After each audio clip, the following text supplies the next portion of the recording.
우리가 싸워야 할 존재 세 가지가 있어요. 세 가지인데 먼저 사단에 대해서 이야기를 했었고, 이제 오늘 들어가는 이야기는 본성이라고 했는데, 내가 가지고 있는 내 안에 있는 죄악된 내 모습. 옛날 가수 중에 그런 노래가 있어요. 옛날 불렀던 노래 중에 내 속에 내가 너무도 많아. 가시나무새라는 노래죠. 내 속에 또 다른 내가 있는 거예요. 또 다른 내가. 그래서 이 안에서 계속 싸우는 거예요. 한문으로도 우리 마음을 보통 표현할 때 뭐라고 말해요? 사람 마음을 뭐라고 말하냐면 양심이라고 하잖아요. 그래서 양자가 무슨 양자예요? 둘양자, 둘양자. 마음이 몇 개라는 얘기예요? 두 개가 있다는 얘기예요. 두 개. 두 개가 항상 싸우는 거예요. 두 개가 항상 고민하고 갈등하고 그래요. 아니 보통 마음이 하나만 있으면 좋은데 그러면 고민할 게 없을 거예요. 갈등할 게 없을 거예요. 근데 마음이 두 개가 있대요. 그래가지고 두 개가 항상 대립하고 싸우는 거예요. 짜장면을 먹고 싶어, 짬뽕을 먹고 싶어, 비빔냉면을 먹고 싶어, 물냉면을 먹고 싶어. 물론 이것은 예를 들어서 말하는 겁니다. 내 마음이 통일되지 않았다는 거예요. 항상 싸우는 거예요. 그런데 성경은 우리에게 말씀하고자 하는 바가 뭐냐면은 그 싸움이 일어나는 근본적인 이유가 있다는 거예요. 근본적인 이유. 근본적인 이유가 뭐냐면은 우리의 옛 본성이 살아있기 때문에 항상 마음이 갈등하고 싸운다는 거예요. 오늘 말씀을 보면요, 로마서 7장 19절 말씀에 내가 원하는 바 선은 행하지 않고, 그러니까 선을 원하는 마음이 내 안에 있다 없다? 있다. 선을 행하고자 하는 마음은 있는데 그걸 행하지 않고 도리어 뭐를 행한다고요? 악을 행한대요. 악을. 원해서 하는 거예요? 원치 않는데 하는 거예요? 원치 않는데도 악을 행한다는 거예요. 그 모습을 내가 나 스스로를 돌아보았을 때 발견한 내 모습이에요. 사도 바울이 발견한 이 모습, 여러분도 발견할 수 있기를 주의 이름으로 축원드립니다. 이거 발견하는 게 복 중에 복이에요. 내 모습을 발견하는 것. 내 실상을 발견할 때 비로소 십자가를 붙들 수 있는 겁니다. 여러분, 세상 의로운 사람은요, 예수님이 필요 없어요. 그런데 내가 나를 발견하고 내 죄악된 모습을 깨닫게 되면은 예수 그리스도의 십자가밖에 다른 게 없는 거예요. 내가 구원받을 수 있는 길이. 그래서 예수님의 그 십자가를 더 튼튼히 붙잡게 되는 거예요. 신앙이 좋은 사람은 결국에 어떤 사람이 신앙이 좋다라고 말할 수 있느냐? 스스로를 성찰해서 자신의 죄악된 모습을 발견하는 사람이 신앙이 좋을 수밖에 없는 거예요. 왜냐하면 내 모습을 아니까.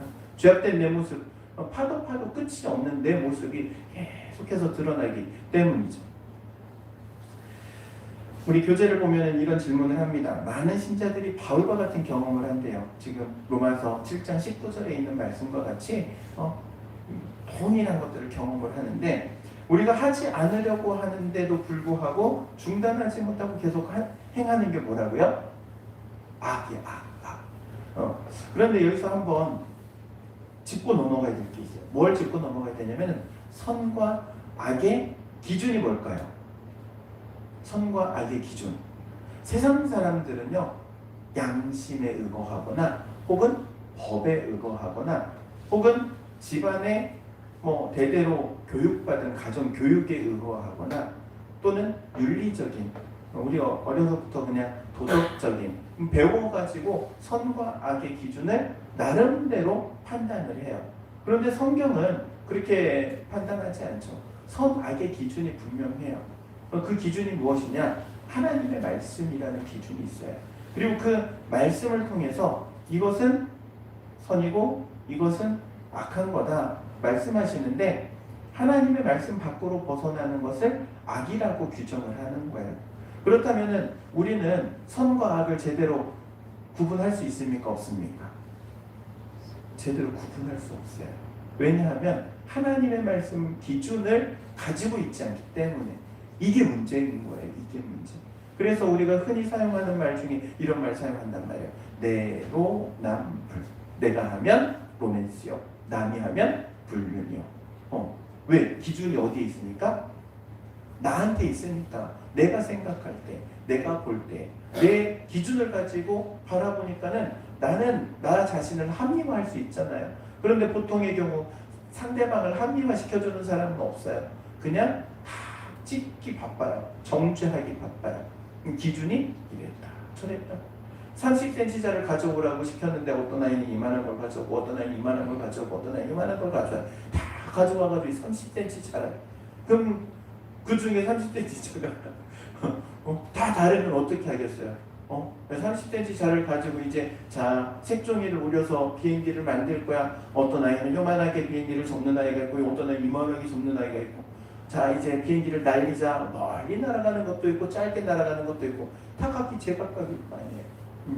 기준이 없으면 처음 시작부터 기준이 잘못되면은 그 다음 이루어지는 모든 것들이 다 어그러지는 거예요.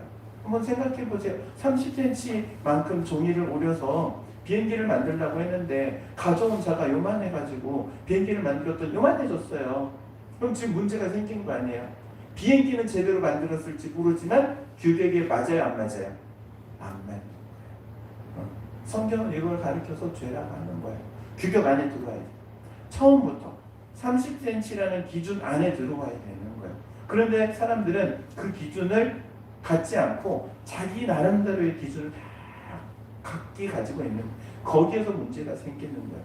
그래서 선과 악의 기준을 보통 우리는 내 기준을 가지고 판단하지만 그것조차도 악하다는 거예요. 이러한 문제들, 우리는 그래서 그런 문제들을 이미 내재해 있다는 걸 항상 인정해야 돼요. 이미 가지고 있다.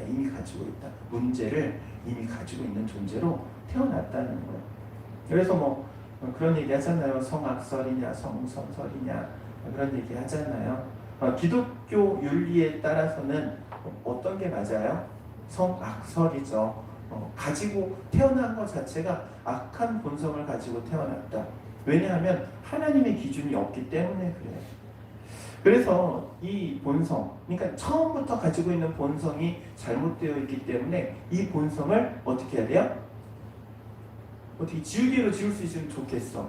페인트로 칠해가지고 없애면 좋겠어. 그런데 지울 수도 없고 페인트로 더 칠한다고 해서 사라지지도 않는 거예요. 이거를 없애는 방법은 예수 그리스도를 영접하고 주님의 그 십자가의 별로 깨끗하게 씻은 이 위에다가 새로 기준을 세워야 되는 거예요. 새로 하나님의 말씀이라는 기준을 새로 세워야 되는 거예요. 그런데 이게 쉬운 일입니까? 어려운 일입니까? 어려운 일이에요. 왜냐하면 이걸 어려서부터 세웠으면 좋은데 이게 물론 여기는 이제 모태신앙이신 분들도 계시고 나중에 믿은 분들도 계실 거예요. 모태신앙의 최고의 장점은 뭐냐면 그래도 어려서부터 이 기준을 가지고 있었다는 거. 이게 최고의 장점이에요. 그런데 중간에 믿으신 분들은 이제 그 기준이 항상 안 맞아서 싸워야 되는 거예요. 그리고 모태신앙인 사람들은요 욕을 하면서도 11조를 해요. 에이씨 하면서도 11조를 하더라고. 교회 욕을 하면서도 교회가 저러면 안 돼. 그러면서도 에이 옛다 그러고 던지듯이라도 11조를 하더라고. 모태신앙의 저는 위대한 점이라고도 봐요. 근데 중간에 예수님 믿은 사람들은요 유혹에 약해가지고 이번에는 좀 건너뛸 수도 있어. 다음에도 건너뛸 수도 있어. 약해서. 그게 뭐냐면은 뭐 경건 훈련이라고도 말하고 습관이라고도 말하는데 그래요. 그렇다고 다 그렇다는 얘기는 아니고 모태신앙의 위대한 점 그 딱 한 가지 저는 그거 봅니다. 그 승질을 부려도 기준 안에서 승질을 부린다는 거. 참 최고의 강점이기도 해요. 바리새인들을 우리가 성경 보면서 막 욕하잖아요. 그런데 저는 그런 생각해요. 그래도 바리새인들은 그 기준 안에서 욕먹을 짓을 하는 거예요. 우리는 기준 밖에서 하잖아요. 우리랑 상대도 안 돼. 오히려 기준 안에서 욕먹을 짓 하는 게 더 위대하다. 그렇다고 욕먹을 짓 하라는 게 아닙니다. 그렇다는 거예요. 뭐를 가지고 있기 때문에? 악한 본성을 가지고 있기 때문에 그렇다는 거예요. 이거는 저나 여러분이나 다 동일합니다. 이거를 육신적인 본성이라고도 하고요, 옛 본성이라고도 하고 그럽니다. 그리고 성경은 죄악된 본성, 죄된 본성이라고도 칭해요. 여러 가지 칭하는 단어는 다를 수 있지만 의미는 같아요. 가지고 태어나는 거예요. 가지고 태어나는 거. 그런데 예수님을 믿으면 우리는 어떤 존재로 바뀐다 그래요? 거듭난 존재라고 하잖아요. 예수 그리스도를 믿으면 영접하는 자, 곧 그 이름을 믿는 자들에게 하나님의 자녀가 되는 권세를 주셨으니 하나님의 자녀로 거듭난 거예요. 다시 태어나는 거예요. 다시 태어났어요. 다시 태어났으면 뭐부터 해야 될까요? 아기들을 키워보신 분들, 아기가 응애하고 태어났어요. 처음 하는 게 뭐예요? 울어요. 엄마 뱃속에 딱 넣어가지고 어머니 저를 낳아주셔서 감사합니다. 그런 애기 본 적 있어요? 없어요? 없죠. 딱 엄마 뱃속에서 딱 먼저 태어나면 간호사가 엉덩이를 때려가지고 먼저 응애 울게 만들어요. 왜 울게 만들어요? 호흡을 해야 되니까. 폐호흡을 해야 되기 때문에 폐로 호흡을 하지 않았거든요. 엄마 뱃속에 있는 상태에서는. 그럼 태어나면 이제 살기 위해서 호흡을 해야 돼. 호흡하기 위해서 엉덩이를 때려가지고 울리는 거예요. 그러면 이제 그때부터 호흡을 하는 거예요. 쉽게 말하면 호흡도 배우는 거예요. 그러니까 영적인 존재로 딱 태어났어요. 예수님을 믿었어요. 거듭났어요. 그러면은 뭐부터 하느냐? 숨 쉬는 것부터 배우는 거예요. 그걸 숨 쉬는 게 되면은 그 다음 머물러요.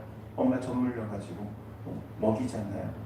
그리고 먹고 사는 게 애기잖아요. 먹고 사는 돌은 돼야지 애기가 어느 정도 이렇게 분별을 하지. 이게 안 되잖아요. 100일 넘도록까지도 애기는 하는 일이 먹고 사는 것밖에 못 하잖아요. 울고 먹고 싸고 울고 먹고 싸고 기분 좋으면 가끔 웃고 물론 잠도 자고 잠자는 게 제일 효자라고는 하는데 할 수 있는 게 없어요. 가장 간단한 것만 해요. 그런데 그 간단한 거를 반복적으로 해서 그 아이가 자라나는 거예요. 그러니까 신앙은요, 결국에 첫 번째 예수 그리스도를 믿음으로 거듭나는 것과 그 다음에 두 번째는 자라나는 것. 영적인 본성도 마찬가지예요. 이 옛 본성을 이기기 위해서는 거듭난 새로운 본성이 이길 힘이 있어야 되는데 응애응애하고 태어난 아기 힘이 있어요? 없어요? 없어요. 얼마나 없냐면은 이 손가락 하나 확 쥐어봐야 그냥 애기가 쥐는 게 귀엽잖아요. 애기가 힘이 있어서 손이 부러질 것 같아 이런 사람 없어요. 그쵸? 그냥 귀엽다. 그 정도. 가지고 놀아요. 이것을 똑같이 대입할 수 있는 거예요. 육신의 악한 본성이 내가 예수를 믿었어요. 거듭났어요. 그리고 은혜를 받았어요. 근데 성장하지 않으면은 이 악한 본성이 가지고 노는 거예요.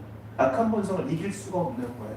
그러니까는 지금 사도 바울이 뭘 얘기하냐면은 내가 선을 행하고 싶은데 선을 행할 능력은 없고 도리어 악을 행하는도다. 왜? 무엇 때문에? 악한 본성 때문에. 그가 악한 본성 몇 년 동안 가지고 있었습니까? 태어나면서부터 해가지고 예수 믿기 전까지. 그 세월이 30년이 됐든 40년이 됐든. 여러분 어떠세요? 여러분은 내가 예수 믿기 전에 연수, 태신앙은 나는 비슷해요 그러면 넘어가고, 그렇지 않은 분들은 내가 30살에 예수를 믿었어. 그러면은 지금 이 육신의 옛 본성이 몇 살 더 많은 거예요? 30살 더 많은 거예요. 성도로 보셔야 돼요. 밥을 먹어도 한 공기를 더 먹었단 말이에요. 그러니까 악한 본성을 이기는 게 쉽지가 않은 거예요. 왜? 선한 본성이 나중에 태어났기 때문에. 뿐만 아니라 이 선한 본성은요, 열심히 훈련을 시켜줘야 돼요. 잘 먹고 잘 자고 잘 싸고 그리고 훈련도 하고 힘을 길러야 돼. 힘을 길러야지만이 이 악한 본성을 이길 수가 있는데, 이 악한 본성은요, 신기하죠. 가만히 있어도 잘 자라요. 꼭 잡초와 같아요. 뽑아도 끝이 없어요. 끝이 없어. 우리 이렇게 어르신들 농사 짓는 거 보면 참 대단한 게, 밭을 이렇게 일구는 거 보면은 잡초가 하나도 없는 밭들이 있어요. 어떻게 저렇게 잡초가 없을까? 맨날 뽑으니까 없는 거지. 한 일주일만 놔두면 풀이 강하게 자라나요. 근데 육신의 본성이 그래요. 뽑고 관리하지 않으면 어느 순간 무성하게 자라나요. 신기하게 열매 맺는 과실수보다도 더 잘 자라나요. 이 잡초들은. 그렇지 않습니까? 그렇죠? 우리 집사님 농사지 뭐 지어보신 분들은 다 공감하시죠? 내가 심어가지고 내가 키우려고 열매를 따려고 기르는 애들은 거름을 줘서 키우는데도 불구하고 안 자라. 근데 이놈의 잡초들은 뽑아도 끝이 없어. 도대체 왜 그럴까? 그게 그냥 자연 질서라고 봐요. 근데 우리의 영적인 원리도 마찬가지. 옛 본성을 아무리 캐내려고 하고 뽑아내려고 하고, 아니 나는 뽑아냈다고 분명히 다 뽑아냈는데 어느 순간 보니까 또 자라나는 거예요. 끝이 없는 거예요. 끝이 없는 거예요. 그래서 이 싸움은 언제까지 싸우느냐? 언제까지 싸웁니까? 죽을 때까지 싸우는 거예요. 그런데 죽을 때까지 싸우는데 중요한 게 있어요. 내가 이 선을 행할 수 있는 거듭난 양심이 훈련이 되고 튼튼해지면 쉽게 싸워서 이길 수 있다. 근데 이게 훈련이 안 되면 쉽게 진다. 쉽게 진다. 주일날 아침에 눈 뜨고 일어났어요. 주일날 교회를 가야 돼요. 신앙 양심은 오늘 주일을 가라고 말을 하는데 육신은 말해요. 야, 일주일 동안 일했는데 하루는 쉬어야지. 나도 4시간을 가져야지. 여러분, 그래도 일주일에 하루는 4시간 갖는 거 틀린 말입니까? 틀리지 않잖아요. 맞는 말. 근데 그 맞는 말이긴 한데 이제 그게 하나님 앞에 맞는 말이 돼서 문제가 되는 거야. 하나님 앞에 맞아. 그러면. 그러니까는 입에서 욕을 하면서라도 교회를 와. 모태신앙들 유일한 장점이 되니까요. 모태신앙들을 그래서 위대하게 생각해요. 욕하면서라도 교회를 와. 목사님 저도요. 주일날 아침에 눈 뜨면 간혹 그런다니까요. 여보 오늘 금일 휴업 붙일까? 주일은 쉽니다. 어때? 쉬고 싶은 마음이 있으니까. 근데 그게 사람마다 다 가지고 있는 악한 본성이에요. 악한 본성. 근데 그 악한 본성을 무엇으로 이겨내야 되느냐? 하나님의 말씀으로 훈련시켜서 선한 본성을 하나님 주시는 그 성령의 그 은혜를 받아가지고 힘을 키워가지고 그 힘으로 이겨야 되는 거예요. 사랑하는 성도 여러분, 능히 이길 수 있기를 주의 이름으로 축원드립니다. 그러기 위해서 오늘 이렇게 저녁 이 시간에 모여가지고 이렇게 말씀을 함께 보고 듣고 나누는 거 아닙니까? 그것 때문에 어떻게 해서라도 우리의 옛 본성을 이기기 위해서 나의 하나님께서 주신 은혜로 나를 훈련시켜서 내가 좀 더 강하게 세워지기 위해서 그 말씀도 배우는 건 아니겠습니까? 사랑하는 성도 여러분, 옛 본성을 이겨낼 수 있기를 주의 이름으로 권면합니다.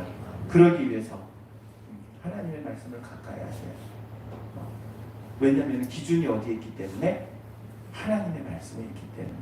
그리고 그 하나님의 말씀이라는 기준을 내 마음판 가운데 새겨질 때 놀라운 기적과 같은 일들이 일어나는 거예요. 사람마다 다를 수 있어요. 왜냐하면 사람마다 다르게 역사하시기 때문에. 그러나 분명한 것은 하나님의 말씀이라는 기준이 마음판 가운데 새겨지면 반드시 기적이 일어나는 거예요. 그 사람을 통해서 일하시고 그 사람에게 일하시고 그런 여러분 되시기를 주의 이름으로 축원드립니다. 기도하도록 하겠습니다. 사랑과 은혜가 충만하신 하나님, 우리가 세상을 살아가며 우리가 가지고 있는 이 옛 본성, 육신의 본성을 능히 이겨낼 수 있는 하나님의 성령의 은혜와 능력을 덧입기를 원하고 또한 그러기 위하여 하나님의 말씀을 우리의 마음 한가운데 새기기를 원합니다. 수요일 이 저녁 시간 또한 이렇게 주님 앞에 나오는 것은 그 말씀을 통하여서 우리가 영적으로 더욱더 성장하고 또 강한 힘을 능력을 발휘하기 위해서 그래서 악한 본성을 옛 본성을 이겨내기 위해서 이 자리에 모였사오니 하나님 이 시간 헛되지 않게 하시고 또한 말씀을 통하여 성장하는 이렇게 한 성도님들 다 되도록 주님 함께하여 주옵소서. 예수님의 이름으로 기도하옵나이다. 아멘.